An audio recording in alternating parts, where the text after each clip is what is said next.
سلامونه مو ومنئ.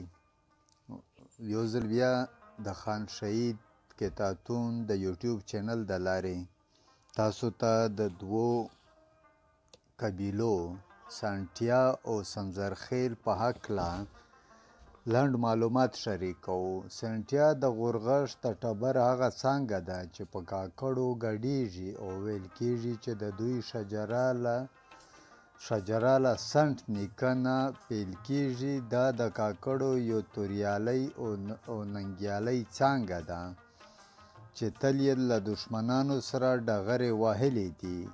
دا ټبر په کاکړو کې د شمېر له کبله د سنځرخیلو په پرتله لږ دی.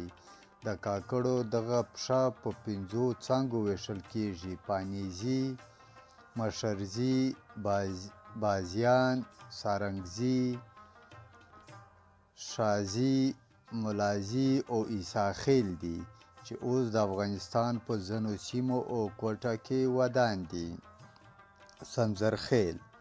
سنځرخیل د کاکړو یوه بله پښه ده چې د غورغش ټبر پورې اړه لري. د شمېر له کبله له بل هر خیل نه چې په کاکړو ګډیږي ډیر دي. کلیوالي روایتونه ډاګیزه کړي چې سنټیانو به تورې وهلې او سنځرخیلو به مرکې او جرګې کولې. د کاکړو نوابي او سرداري له پخوا څخه د سنځرخیلو په لاس ده.